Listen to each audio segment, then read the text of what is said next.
to build Alberta strong, to build Canada strong. Thank you, et merci beaucoup. Yup, a Liberal Prime Minister in Calgary getting not one, but two standing ovations. Even the event moderator was surprised. Nobody's going to believe it's standing ovation twice. The enthusiasm is because of a deal that might get Alberta a new pipeline. But Mark Carney wasn't the only Liberal being applauded in Alberta. This Thursday, there was also excitement in the province's legislature about news around one of Carney's cabinet ministers, perhaps his government's most passionate environmentalist. And we just learned that Stephen Guilbeault has resigned from the federal cabinet. So good news all around, Mr. Speaker. I'm Catherine Cullen, and this week on The House, call it Schrodinger's pipeline. Depending on who you ask, the project doesn't exist and never will, or it's now very much alive. We'll ask Minister Dominic LeBlanc whether his government really wants to build this project. Plus, political strategists on the fallout from Stephen Guilbeault's resignation, and BC's Premier fresh off his meeting with a Carney cabinet minister. Will his position shift? And could this energy agreement cure or crush national unity? The House is now in session. Who knew a memorandum of understanding could be such a hot topic? But the federal deal with Alberta is significant.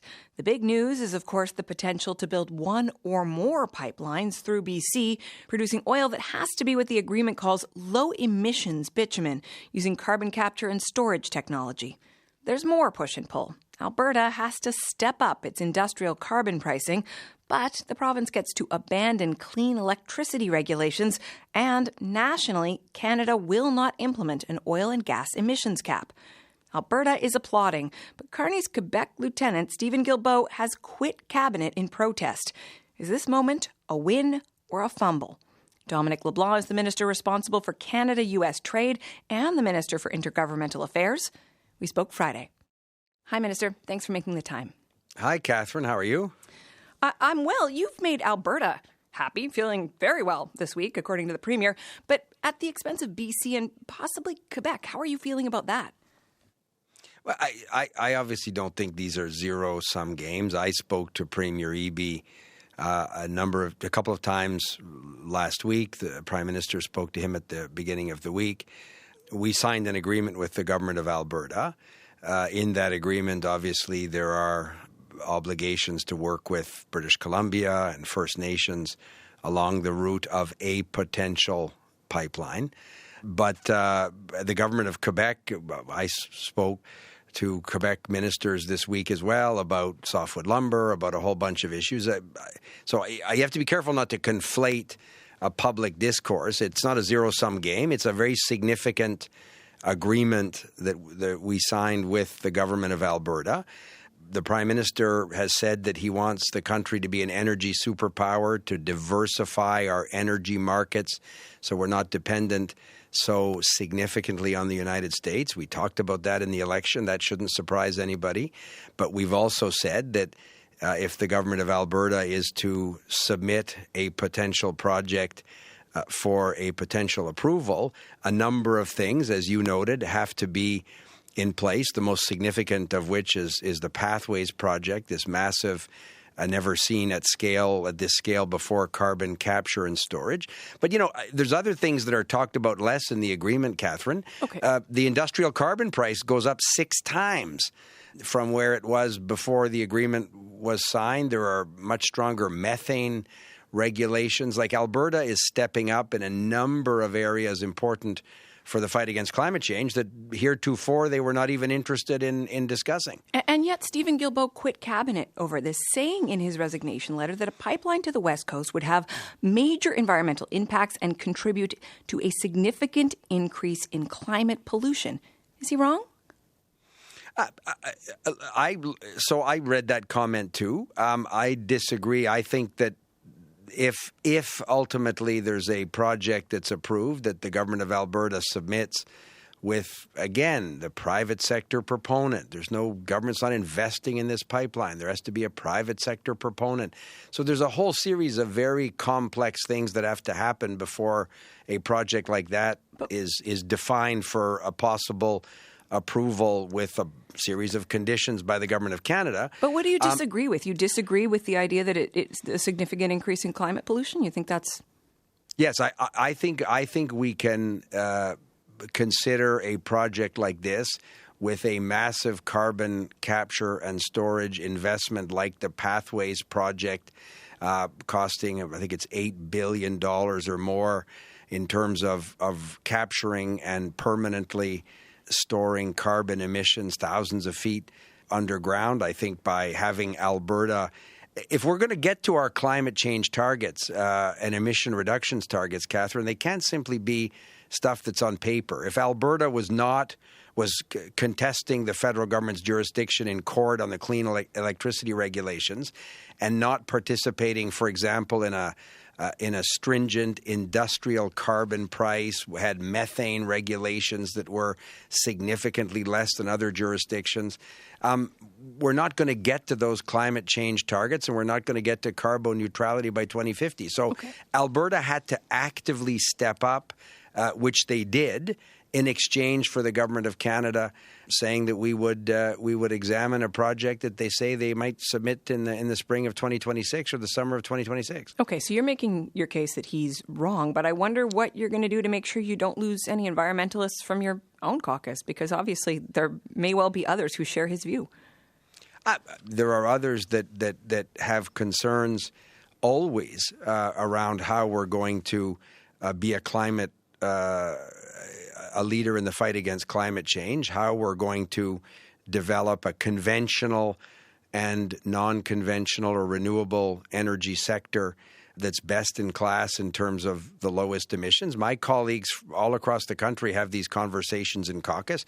I don't believe there's anybody else that's considering making a decision like Stephen made. Stephen made a difficult decision, Catherine. He's a friend of mine. He's somebody that I like a lot.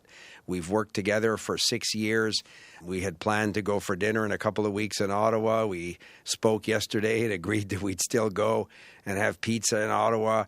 He made a difficult decision for himself, too. Personally, this is very difficult for him, but in our based on his convictions, though, right? That's fine. Yeah. No, but that's fine. But that's how parliamentary democracy works, Catherine. If at one point the government makes a decision that I personally am very comfortable with, to sign this MOU with the Government of Alberta to make Canada an energy superpower in some of the lowest emissions energy sources in the world. We campaigned on this. So the government makes a decision, and Stephen also made a personal decision. I respect that.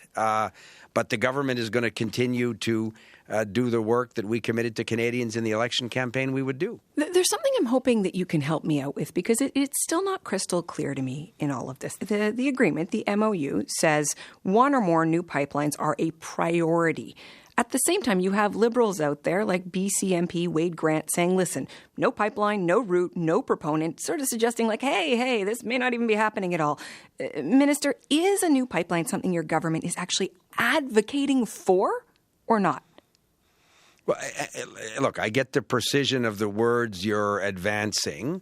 The text of the MOU is clear. It sets out a process by which the government of Alberta that says it wants to be a proponent to get a project going, a pipeline project going. It sets out a series of commitments, of obligations on the government of Alberta, and it sets out a process by which the government of Canada would consider that potential project. Right, but I read it, and I still don't understand whether you want it or not. We have said what we want to do, Catherine, is we want to make Canada an energy superpower, diversify our overdependence on the American energy market. The trade dispute with the United States has had significant economic consequences for Canada. So you can't answer the question of whether you want it or not, though, Minister, because that's not an energy superpower, yes, but with a pipeline or not. I still don't understand.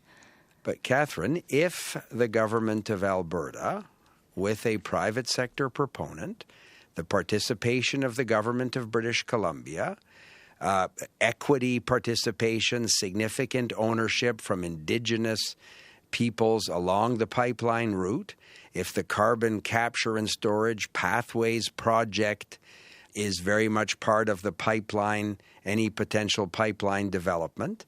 Their commitments around the industrial six times increase in the industrial carbon price. As we work collaboratively with the government of Alberta around a whole series of commitments that we made and they made, then of course the government of Canada would be happy to consider in the process set out by the legislation adopted by Parliament this potential project. Let's talk a little bit more about BC. The government there is pretty mad. Do you understand why the Premier would be upset about an agreement that mentions his province 9 times when he says he was left out of the conversation? I had a couple of conversations with Premier Eby, who's obviously a very constructive and important partner in the Canadian Federation. The Prime Minister spoke to him earlier last week as well. And the government has committed privately and publicly to a trilateral conversation with the government of Alberta. And we have said publicly, and I think the Prime Minister has said it publicly with Premier Smith of Alberta, that the government of Alberta will have to work with British Columbia on issues as important as revenue sharing and other investments that British Columbia wants to make in electricity transmission, for example, in northwest British Columbia. So the conversation is just beginning. We wanted the government of Alberta to make some commitments. They wanted the government of Canada to show a path forward by which a potential pipeline project would be considered. The good news is we've come to what I think is a very positive agreement with the government of Alberta. But British Columbia and Indigenous communities will be very much part of the conversation as a potential project gets defined. If BC says no to being a partner, can this project happen? The legislation, Catherine, that was passed under which Alberta would potentially submit this project makes it very clear that the partnership and the participation of provincial and territorial jurisdictions is important. The Prime Minister has said publicly he cannot see the government of Canada imposing a pipeline on a province or where there is significant Indigenous opposition. Those aren't contexts that would be favorable to the consideration under the legislation that the government of Alberta and the government of Canada would examine this project. So it is a hypothetical question in the sense that let the project be developed, let the government of Alberta work with Premier Eby and his government, and let's see what the result of those negotiations and conversations are. We only have a moment left, and I want to ask you about another one of your portfolios, Canada-U.S. trade. We know the Prime Minister expects to see President Donald Trump in a week in Washington, D.C. What will it take to get trade talks restarted with the U.S.? We're hopeful, Catherine, that the President will authorize Secretary Lutnick, the Commerce Secretary, or the Trade Representative, Jameson Greer, to return to the negotiating table with Canada. We have asked the American government to resume those conversations. They suspended those discussions in response to ads that the Ontario government ran. But the economic benefits that we were discussing with the Americans 5-6 weeks ago, benefits to both Canada and the United States, remain. We thought we were on a path to a deal that was in the economic interest of both countries. They obviously thought so. They spent many hours and many days with us exchanging different drafts of potential agreements. So obviously they believed that there was an interest for the United States. We thought that there was the potential to get a deal that was good for Canada. So we're hopeful that we can at some point resume those conversations, but it's going to take President Trump to give the authority to his cabinet secretaries to return to the negotiating table. They know that we're ready. We have said that to them, but we're not going to wait around if the president decides that he's prepared to authorize these cabinet secretaries to resume those conversations. We hope it can be very productive, and a lot of good work has been done. But we're not going, and the work we did this week with Alberta, the work we did, the Prime Minister did in the Middle East around trade diversification at the G20 summit. This is all stuff that we're committed to doing regardless of the conversations with the United States. Okay. Minister, thank you very much for your time. Have a great weekend. Thank you, Catherine. You too. Minister Dominic LeBlanc. So, here's a question. Is Mark Carney a relationship builder or a relationship buster? And what does this agreement mean for the Conservatives and the NDP? Let's ask our strategist panel. Marcy Serkis is a former senior advisor to Justin Trudeau, now chief strategy officer at Compass Rose. Erica Baroudis is a Conservative commentator and former principal secretary to Alberta Premier Danielle Smith. And Matthew Dubé is a former Quebec NDP MP, now vice president of Proof Strategies. Marcy, Erica, Matthew, welcome back to the House, everybody. Good to be back. Hello. Okay, Hello. Marcy, I want to start with you. I want to get your take on what we heard from the minister there. Is it your sense that the government is fighting to make this pipeline happen, or is it more like wait and see? I don't want to diminish the intensity of the argument around pipelines. It's obviously central to the debate that we are having in this country around energy.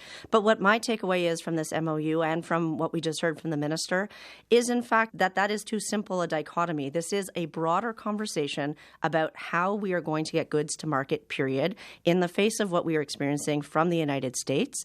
Might there be an expansion to an existing pipeline? There might be. Might there be a new pipeline? Might it run north-south? There could be. They are simply creating the conditions for any of those things to happen, not necessarily advocating for any one. Erica, I take Marcy's point, but at the end of the day, this question of whether this thing is going to happen or not is pretty politically potent. So what do you think? Does the federal government want a new pipeline or not? Well, I haven't heard a minister trip over his own words more in recent times than we did there with LeBlanc.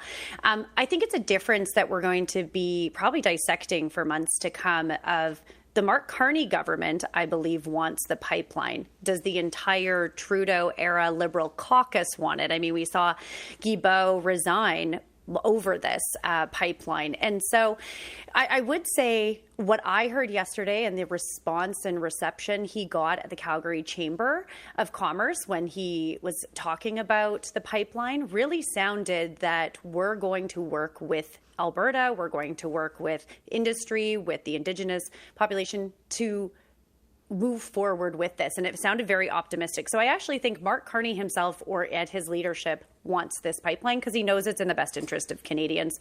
It may challenge some of the ideology of the Liberal Party in the last 10 years. Matthew, your take on whether this thing is likely to happen or not?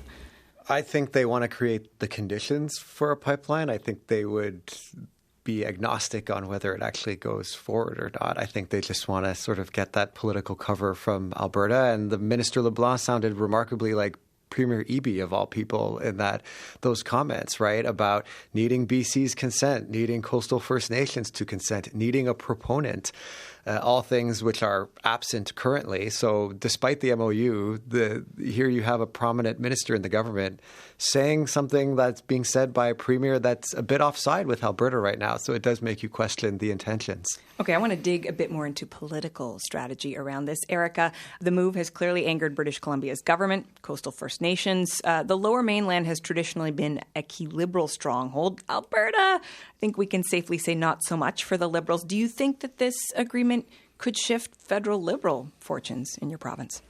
No, I would say Fair I enough. think there's two. I think a lot of people actually really gave grace to Mark Carney and the new Liberal leadership in the last election in Alberta and maybe came back that had left the Trudeau voting structure or support. And so I don't think it actually changes. I think what it does, though, is more symbolic, showing that for the first time we do have an Alberta-Ottawa relationship, which just makes everything more smooth. But I don't think it's going to increase seats in the next election.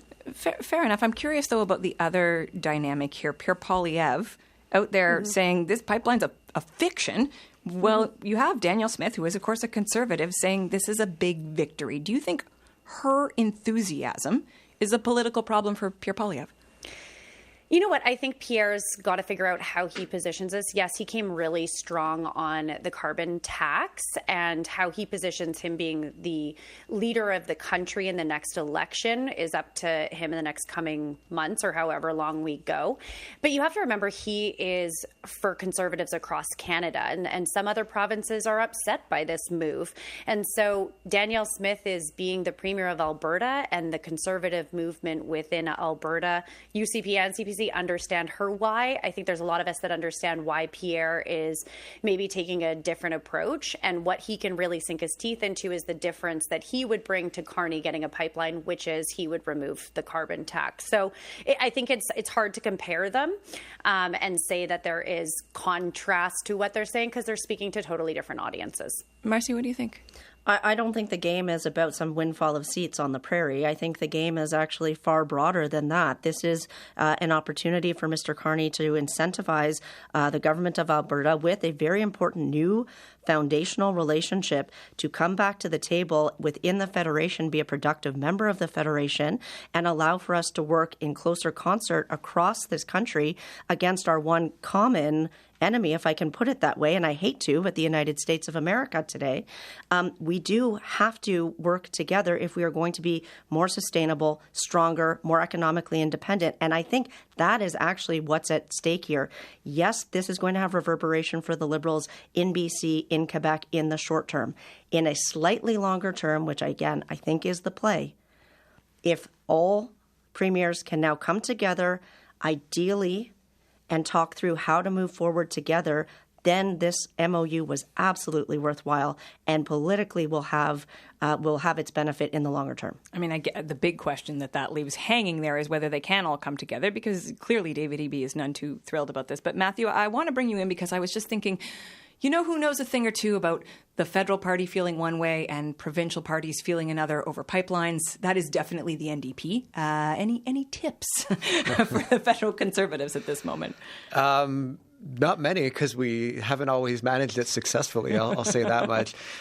No, it's definitely a challenge, and I think that I appreciate what the intention is of wanting to look pragmatic, look like you're trying to meet the moment and that sort of thing.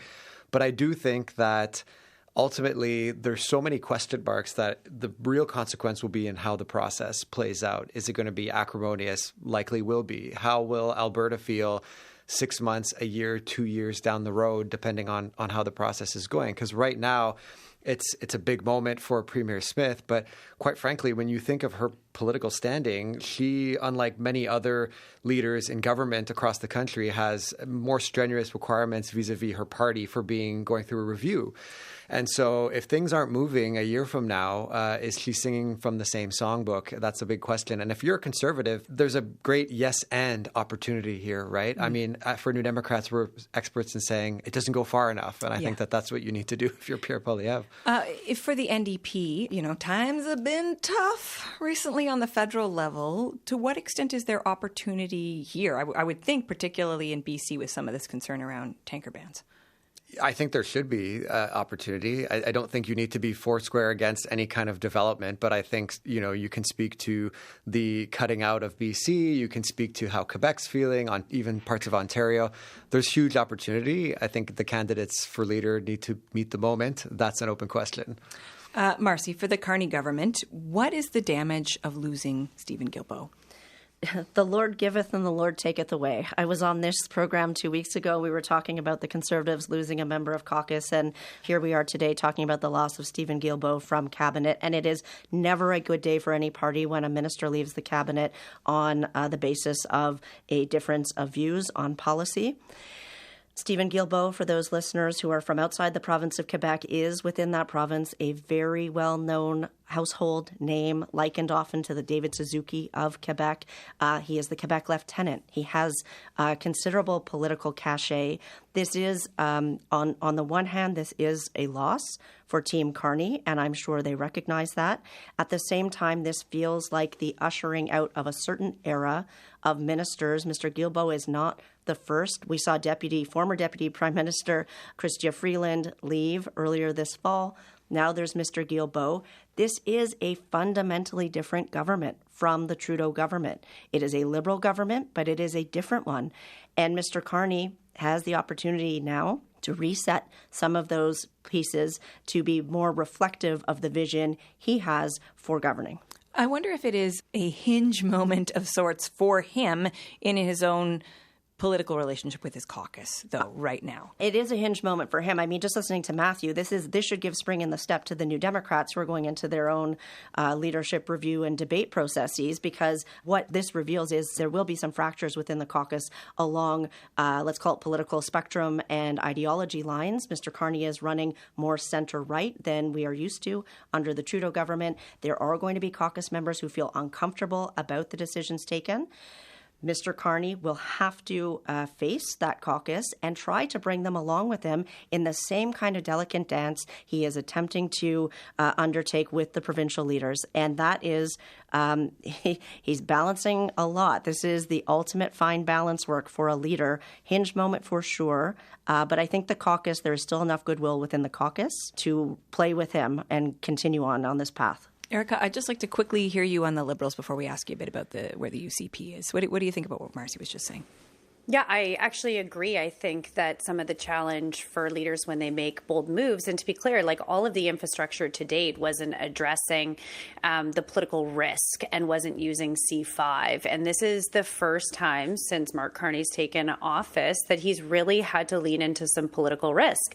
And that's risk externally with his partners across the province as premiers. But even more so, the significant thing that I think he'll have to address is his caucus. And I'm very curious to watch MPs in BC and how they navigate that as well. I think that'll be very telling for us on what that caucus sentiment truly is. What about Danielle Smith? There is, of course, a UCP party meeting this weekend, and not all the UCP members are necessarily on board with playing nice with Ottawa. What is her political challenge at this moment? You know what? I think this comes at really good timing for her going into this AGM. I believe that she can come in holding her head high to all members. I think her tone will be, and if you look at her social media, very much, we fought, we won. And I think that's the right tone for this AGM, given that, you know, we can't hide away from the fact that there has been an increase in the separatist movement in Alberta. And I actually think that this will put some of that to bed, or at least diffuse it, because a lot of the argument isn't necessarily about, yes, everyone wanted a pipeline in Alberta. I shouldn't say everyone, but there was a large contingent, including the separatists, that were saying we're not being given what our natural resources can give the rest of the country. But even bigger, I think where Carney is really benefiting from this announcement or MOU is on the sentiment that maybe was never felt under the Trudeau era across the prairies, and that Ottawa is a true partner. I think that that is also a symbol to all of Albertans, especially Conservatives and even the separatists, that like we actually can work with this government and it's no longer an ideological fight, which I think is where a lot of the separatist sentiment came from. Matthew? Yeah, the big issue here on the Quebec side, if I can go back to that, is when you look at even what Yves-François Blanchet is saying about Stephen Guilbeault's departure. The other day in question period, he was calling him out in advance of the MOU being announced, and now he's being effusive and sympathetic to him. And so I think that is the most telling thing about where that sentiment is going to be. And I'm curious about the BC Liberal MPs, but I'm almost more curious about Ontario and Quebec Liberal MPs, because I think they're going to be under far more pressure to some extent than some of those BC MPs. Interesting times. Thanks to all three of you for weighing in. Thanks, Catherine. Thanks for having us. Marcy Sirks, Erica Baroudis, and Matthew Dubé. I'm Catherine Cullen, and you're listening to The House from CBC Radio. Next up on The House podcast, BC Premier David Eby finally had the sit-down he's been wanting with the federal cabinet minister. Did it change his mind? We'll ask him after this quick break. I'm Catherine Cullen. You're listening to The House, making politics make sense. Give us a follow or leave us a review. You can get in touch, too. We're at thehouse@cbc.ca. We will never allow oil tankers in our coastal waters because an oil spill could destroy our way of life. Chief Marilyn Slett, president of BC's Coastal First Nations, is one voice who has long been adamant about her opposition to lifting the tanker ban off BC's coast. BC's premier is another such voice. He met with the Federal Energy and Natural Resources Minister on Friday, and I spoke to him shortly after that meeting ended. Premier Eby, thanks for joining me. Thanks for having me, Catherine. So I got to know how this meeting with Minister Hodgson went. Did he say anything to change your mind about this agreement with Alberta? Yeah, Minister Hodgson and I had a frank exchange. It was a good conversation. He actually just left the office. The concern that I outlined for the minister was the same as the concern I've outlined for the Prime Minister and for the Canadian public. The issue we have here in British Columbia is we have some very large investments, multi-billion-dollar investments involving thousands of jobs that are very close to final investment decision. One of them, LNG Canada Phase 2, is the largest private sector investment in Canadian history. Silism's LNG, very close to LNG Canada Phase 2 in terms of value, both reflecting tens of billions of dollars in revenue for the province and the federal government for public services, lifting up the buying power of Canadians, huge employment for people from across the country. Both those projects and many others around the Port of Prince Rupert depend on the support of the coastal First Nations. And if not the support, at least the tolerance. And the tolerance of coastal First Nations to huge increases in shipping through their territory is premised on the idea that there will be a ban on heavy oil in the same area, that there will not be oil tankers in this area of the province. And that has been our commitment to them. Mm-hmm. And that has been the federal government's commitment to them, enshrined in law, and multiple generations of politicians over many years. Okay, so you say it was a frank conversation. Was it tense? At points I explained that I was a bit underwhelmed that BC was not at the table on discussion of key things like methane emission regulations. Here in BC, we've reduced our methane emissions from gas production by 50% because we have very strict regulations. It sets a different standard in Alberta that is lower than British Columbia's. We're in competition with Alberta, and I don't think we should be racing to the bottom. There are other issues that I raised about Alberta setting the carbon price for the entire country without other provinces being at the table. These are important issues. And although they didn't really steal the coverage on day one, it was all discussion about the proposed pipeline project. They are very material to BC because they are very real and they have real impacts in our province. They have impacts in other provinces in Canada as well. And we need to have a discussion, not just with Alberta, but with the whole array of premiers across Canada about these important federal policies. I hear you sticking to your guns here, Premier, but did he say anything that reassured you, changed your mind about any aspect of this, anything? Well, I explained to the minister that British Columbia has been and will continue to be a good partner to Ottawa, and that our expectation is only and has only ever been that we are treated the same with equal access to opportunities that other provinces have. And so he took that message seriously, provided him with a number of priorities that British Columbia has, provided the same list to the federal government through the Prime Minister, through multiple ministers. They know very well what BC's priority projects are. And my hope and expectation is that we get at least equivalent treatment as Alberta in these important discussions with the federal government about what our priorities are here in this province. Did you get any assurances from the minister that if you or Indigenous groups say no to a pipeline, that the federal government's going to listen? The minister said that it was his impression in the agreement that British Columbia's support was required to move forward. But regardless, I have heard on multiple occasions from the Prime Minister that BC's support and the support of and consent of First Nations will be required for this project. Obviously, not seeing that explicitly in the agreement has caused a lot of anxiety for coastal First Nations, and rightly so. And so I underlined for the minister the importance of him and the Prime Minister sitting down as quickly as possible with coastal First Nations to outline their position on this, to take the temperature down and engage in conversations, because they are our core partner in these huge economic projects that are manifestly going to benefit both the federal government and the provincial government and all Canadians in terms of our buying power, employment, and other opportunities. And we just can't put it at risk. It's crucial that the Prime Minister and the Minister sit down with the coastal First Nations as quickly as possible. One of the commitments in the agreement is to ensure that British Columbians would share in the economic and financial benefits of a potential pipeline. Is there any amount of money that would make this idea palatable to you? Well, I mentioned both to the Prime Minister and to the Minister when they raised this with me that it is my belief that this pipeline is extremely unlikely to ever be built. We have a $30 billion publicly owned pipeline that is currently for sale Nobody is interested in buying it. It's already built. I can actually see it from where we are. In addition, that pipeline has significant additional capacity. We are willing to engage with the federal government and Alberta to increase that capacity through an optimization project that both parties are well aware of, that could come online much faster than any other proposed pipeline and provide huge capacity for Alberta. Unfortunately, that has not been the focus of discussions. And we're doing it through gritted teeth. This was a pipeline that we fought pretty hard, but was delivered over our objections. And, we're trying to find a way and a path forward to be cooperative with our partners and our neighbors, and in many cases, our friends in Alberta, and also with the federal government, finding a path forward. The pipeline across the north has no route. It has no permits. It has no Indigenous First Nations consent or support in British Columbia. And it also has no company, no money.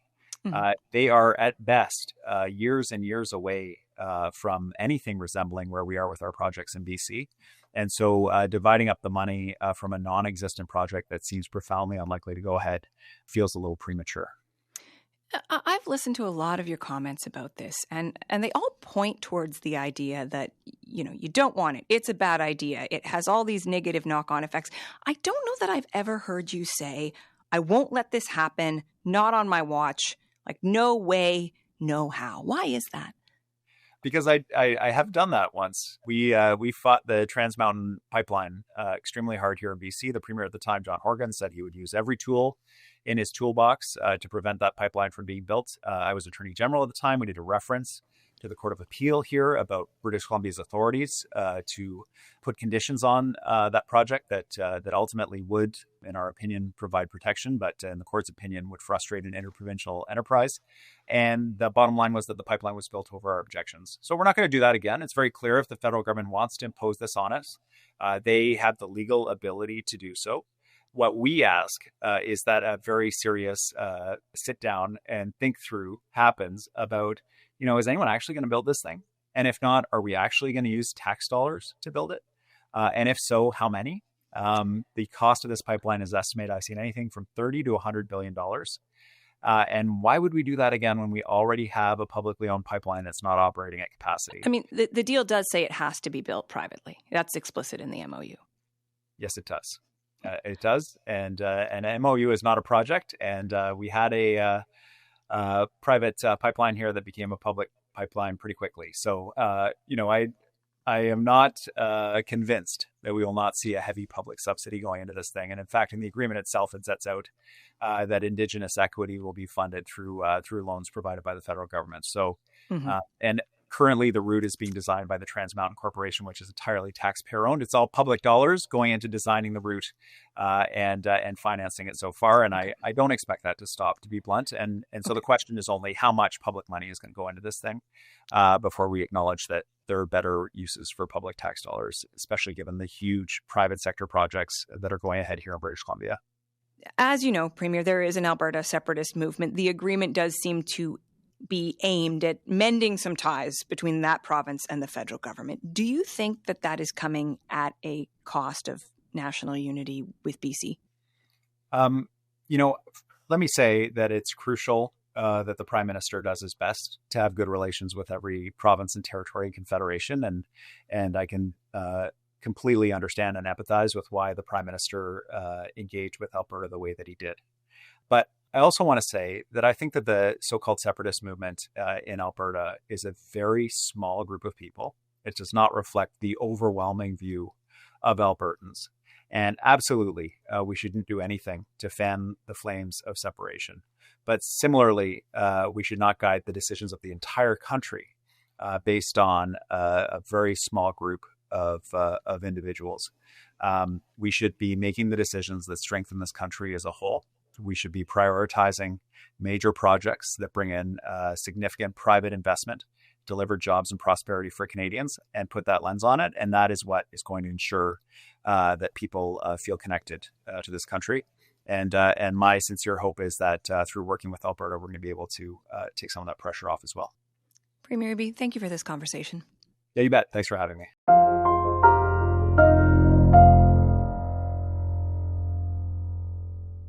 Another big shift that's come under the Carney government is the decision to cut back on foreign aid.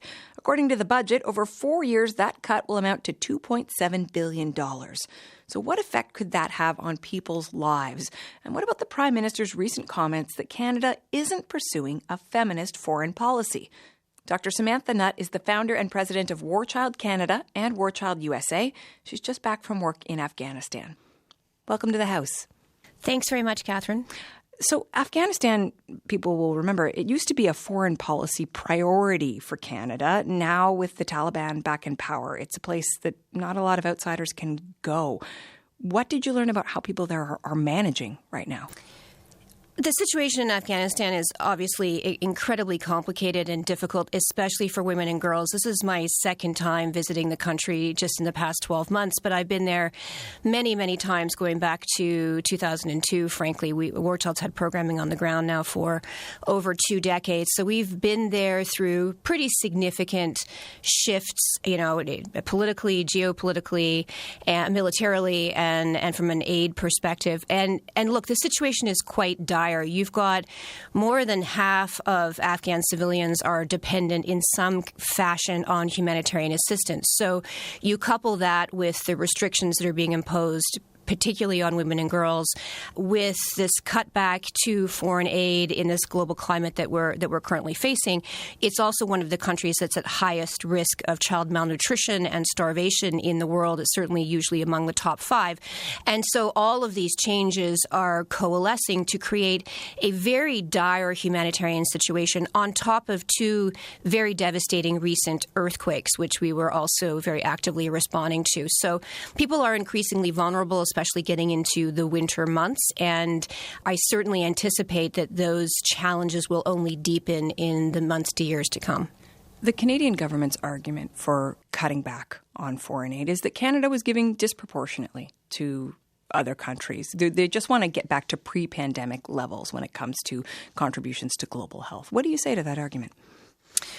I don't think that argument holds any water whatsoever. Look, the reality is it's not as if our pre-pandemic levels were in any way acceptable either. Canada is not a major contributor to foreign aid in that sense in absolute dollar terms, but even as a percentage of our national wealth. We historically hover at less than 0.3% of our overall national wealth. We give roughly right now that's under $10 billion.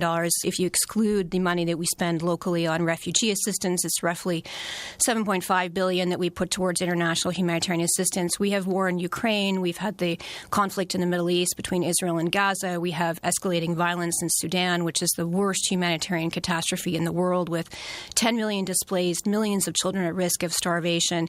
You've got a very insecure, high-risk environment in places like Afghanistan.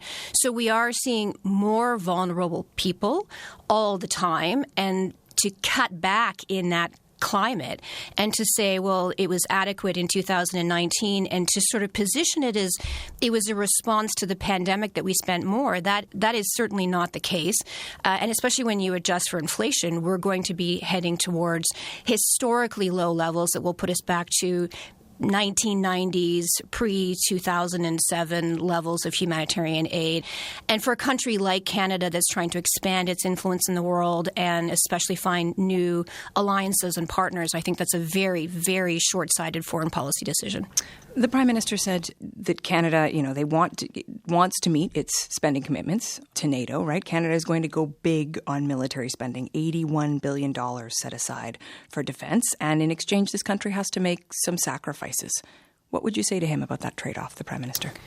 I would say that we can walk and chew gum at the same time. One does not have to negate the other. Why can we not make investments in our military capacity and also recognize the importance that official development assistance has, humanitarian aid spending in promoting peace and security throughout the world? We are looking at record numbers of refugees and internally displaced people. We are looking at, as a result of the U.S. aid cutbacks, a rapidly shrinking presence of things like vaccination programs, feeding programs, programs, disease monitoring, maternal and child health programs. So that will increase, and I'm a public health doctor, the spread of communicable diseases worldwide, putting more people at risk. And that has spillover effects. We don't live in a bubble here, and we certainly can't shoot and bomb our way back to peace and prosperity. It requires ongoing, consistent investments.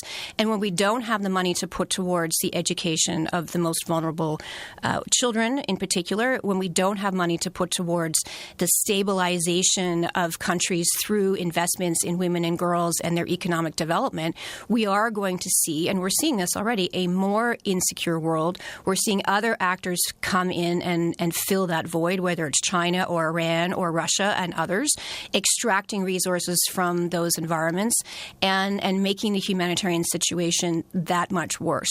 We will not be safer as a planet with a more militarized, more armed insurgent groups throughout the world, and unfortunately they will be the big winners of cutbacks to our humanitarian spending throughout the world. This past weekend at the G20, the Prime Minister was asked if Canada still had a feminist foreign policy. He said, yes, we have that aspect to our policy, but I wouldn't describe our foreign policy as feminist foreign policy. How significant do you think that is?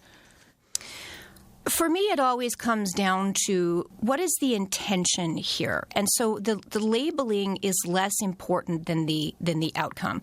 So if you're talking about changing or reorienting the way that the foreign policy agenda is described for whatever ideological reasons underpin that decision, that to me is very secondary from, well, what does that mean in terms of actual cutbacks to programs that target women and girls? We know that in many of the environments, particularly in which War Child is working, women and girls face a disproportionate level of humanitarian suffering within those environments, whether you're talking about Afghanistan, where they don't have the right to go to school after grade 6, whether you're talking about other environments where women do not have access to the kind of income that allows them to provide for themselves and for their children and to have agency and autonomy, where there's high risk of sexual violence, high risk of dying as a result of pregnancy and childbirth. As long as those investments are being sustained and maintained, the nomenclature here is less important to me anyway than the intentionality. And what I find worrisome is that there hasn't been a great number of signals around what the actual focus and what the priority will be, beyond saying that Canada obviously has to strengthen its trade partnerships. And unfortunately, the places that need our aid the most are also the ones that we are less likely to see significant economic gains from. It's doing the right thing in those contexts doesn't necessarily result in an outcome that will benefit us, other than it strengthens the world more globally. And human rights do matter, and it's really important that people not suffer needlessly, and there's something we can do about it. Well, I was going to ask you, you say you find it worrisome. What is it that worries you the most right now? Because I see it every day. Look, I've been traveling to war zones in the context of doing this work, not just with War Child, but with the UN before that, for 30 years. And what I am seeing now is a level of insecurity and suffering on an unprecedented scale. And keep in mind that I started working in this sector in Somalia during the famine in the 90s. So I have seen the kind of horrors that this world can dish out in the most abject sense. And there's more of it now. And there's more of it. And people are more desperate. People are more destitute. People are feeling abandoned, in particular by wealthier countries, including countries like Canada. They feel as if their suffering has gone unnoticed and unacknowledged, that the UN and others have been undercut and underfunded and abandoned, that the multilateral institutions, the very human rights instruments that were set up in this post-World War II environment, have just been completely gutted and are now meaningless. And so what does that mean for all of us when we can't find and secure our common humanity and even agree that that's a priority? And so when I see that playing out, I'm very worried about what that will mean, not just for us right now, but for future generations where we live in these isolationist kind of bubbles and where the suffering of other people is secondary to our own protectionism and self-interest. And that seems to be the ethos with which we're moving forward globally. And that's guaranteed to make us more insecure over the long run and to bring us closer to the precipice of even more suffering. You say these people feel abandoned by Canada and others. Do you think Canada is abandoning people? I hope not. I hope not. Look, I think that for us as an organization, we're continuing to strive to do more. And I don't want to make this sound really depressing, although I've probably done a pretty good job of that, unfortunately. But I see extraordinary people doing amazingly courageous things. I see people donating to Canadian organizations. I see Canadian organizations on the front line stepping up, trying to promote a more inclusive, more optimistic, more peaceful world, and that's worth investing in. And when you see it in action, you feel incredibly optimistic. It's just we can't abandon those ideals in the process and succumb to this cynicism. Thank you for this conversation. Well, thank you for asking me. I really appreciate it. Dr. Samantha Nutt of War Child Canada. Okay, that is it for us this week. Our crew on the house is Kristen Everson, Emma Godmere, Benjamin Lopez-Steven, and our senior producer is Jennifer Chevalier. Technical production by J.S. Villeneuve. I'm Catherine Cullen. Thank you so much for listening.